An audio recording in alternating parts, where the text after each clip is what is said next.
Di Banjar, yang pertanyaannya adalah, ya Habib, apa benar belajar ilmu tasawuf itu syirik alias tidak boleh? Itu yang pertama. Dan yang kedua, apa benar kitab Ihya itu kitab yang tidak boleh dipelajari karena ada sebagian golongan melarang untuk belajar kitab Ihya? Kita perlu tahu apa itu tasawuf dan definisi tasawuf. Tasawuf itu adalah martabah min maratibil ihsan, kedudukan yang tinggi dalam kedudukan ihsan. Ihsan adalah salah satu rukun agama, arkanuddin salasa, Islam wal iman al ihsan. Tasawuf martabah yang tinggi dalam ihsan, dalam keimanan seseorang. At-tasawuf sifat, di mana seseorang tujuannya Allah, ridha Allah, sehingga dia berusaha melakukan apa yang diingini oleh Allah. Dia lakukan dua hal: at-takhalli, membersihkan hati dari semua sifat yang jelek, hasud, sombong, dengki, iri, cinta dunia, dan seterusnya, sehingga hatinya bersih. Yang kedua, tahalli, dia hiasi hatinya dengan sifat yang dicintai oleh Allah: tawadhu, ikhlas, khusyuk, husnudzan, dan seterusnya. Oleh karena itu, sufi adalah orang yang mempunyai sifat tasawuf. Ini orang yang mempunyai iman yang sangat kuat. Sulit sekali untuk didapati, sulit sekali untuk seseorang mempunyai sifat itu. Kebanyakan sekarang ini yang ada hanya mutasawwif, orang yang berusaha untuk menjadi tasawuf, untuk menjadi sufi, atau orang yang mutasyabbih bihim, orang yang menyerupai mereka. Untuk sufi sendiri sangat sulit sekali. Mereka hanya para aulia salihin yang mudah membersihkan semua kotoran hatinya dan menghiasi dengan sifat-sifat yang indah, dan seluruhnya untuk Allah. Wa qasduhumur rahman fil qawli wal fi'li, tujuannya hanya Allah, bicara untuk Allah, berbuat untuk Allah. Ini adalah derajat iman. Gimana seseorang yang mencapai derajat iman yang sangat tinggi dikatakan syirik? Ini orang gak faham pengertian tasawuf, gak faham sama sekali. Dia buta dan bodoh tentang makna tasawuf dan siapa itu sufi. Makanya jangan menilai sebelum memahami, jangan komentar sebelum tahu. Baik. Tentang kitab Ihya Ulumuddin. Kitab Ihya Ulumuddin adalah kitab yang lengkap. Syariah ada, Islam ada, keimanan ada, ihsan ada. Rukun agama ketiga-tiganya ada dalam Ihya. Di dalam Ihya ada syariah tentang mulai wudu, salat, zakat, haji, dan semuanya. Di dalam Ihya ada iman, tentang keimanan kepada Allah, Rasul, dan seterusnya. Dalam Ihya ada ihsan, ada akhlak, mendidik kita bagaimana menjadi hamba yang dicintai oleh Allah dan mencintai Allah. Sehingga kitab Ihya Ulumuddin yang dikarang oleh Hujjatul Islam Al-Imam Ghazali menjadi kitab panduan Ahlul Bait Nabi sallallahu alaihi wasallam. Al-Ba'alawi, Al-Ba'alawi para habaib di kota Tarim, mereka sangat luas ilmunya, sangat hebat ketakwaannya.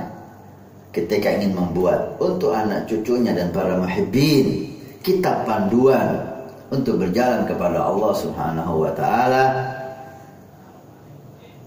mereka menemukan kitab Ihya, dibaca dan dipelajari. Maka mereka langsung mengatakan kafah dan kitab, cukup kitab Ihya ini untuk menjadi panduan anak cucunya dan para pencintanya, supaya bisa mudah untuk sampai kepada Allah Subhanahu wa ta'ala, mendapatkan ridha Allah Subhanahu wa ta'ala. Bahkan semua kitab Imam Ghazali, kitab yang bisa menjadi panduan hidup kita dalam mencapai ridha Allah. Para ulama mengatakan tanda ciri-ciri ulama ul akhirah, ulama yang benar-benar ulama yang menjadi pewaris Nabi, al-ulama warathatul anbiya, dan ulama yang dinas oleh Allah dalam Al-Quran, innama yakhshallaha min ibadil ulama, itu tandanya cinta dengan kitab-kitabnya Imam Ghazali.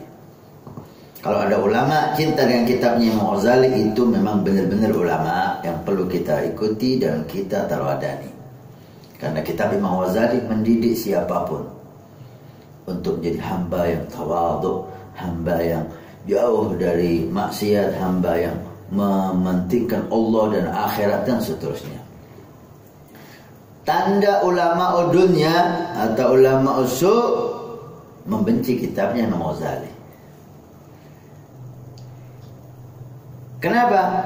Karena dia tidak nyambung, nafsunya nggak nyambung dengan apa yang dikatakan Imam Ghazali tentang tawadhu. Dia mutakabbir, dia sombong. Imam Ghazali mendidik untuk tawadhu. Dia orang yang selalu suudzon dan merendahkan orang. Imam Ghazali mengajak kita untuk husnudzan. Dia cinta dunia, Imam Ghazali mengajak kita untuk cinta akhirat. Sehingga nggak nyambung nafsunya dan dia membenci kitabnya Imam Ghazali. Maka inilah tanda ulama usul, ulama dunia, sampai menjadi panduan seperti itu. Khususnya Ihya, para habaib kita, para salaf kita sampai mengatakan kadal Ihya an yakuna Qur'ana. Hampir saja Ihya itu seperti Al-Quran. Apa artinya? Dari cara membacanya, seperti kita baca Al-Quran, hatam kita baca lagi dari awal, hatam kita baca lagi dari awal. Kitab Ihya juga diamalkan seperti itu. Setelah hatam baca lagi dari awal, hatam baca lagi dari awal. Karena Fakhir Wujud Syekh Abu Bakar bin Salim menghatamkan kitab Ihya 40 kali dalam hidupnya. Nabi Abu Bakar Ghazi menghatamkan Ihya sekian kali dalam hidupnya. Hampir semua kota dibaca di situ kitab Ihya. Hatam, dibuat hataman, diundangkan muslimin, diundangkan ulama sebagai syiar, hatam kitab Imam Ghazali Ihya Ulumuddin. Sampai seperti itu keagungannya kepada kitab Ihya. Pernah Ali bin Hirzihim di zaman Al-Imam Ghazali, di zaman setelah Imam Ghazali, Ali bin Hirzihim ini salah satu ulama di zamannya. Dia orang saleh, tapi terkena fitnah sehingga dia menganggap kitab Ihya ini keluar dari ajaran Nabi Sallallahu Alaihi Wasallam, sehingga menyuruh pemerintah untuk membakar kitab Ihya. Maka setelah sholat Jum'ah akan diadakan pembakaran kitab Ihya atas saran Ali bin Hirzihim, ulama di zaman itu. Malamnya beliau mimpi sebelum membakar. Mimpi Imam Ghazali bersama Rasulullah, bersama Abu Bakar dan Umar. Ini mimpinya aulia.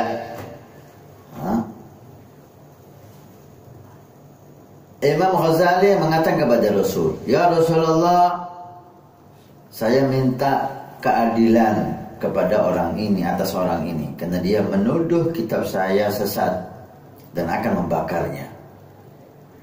Kalau memang sesuai apa yang dia katakan, ini tubtu ilallah, saya taubat," kata Imam Ghazali. Saya tobat.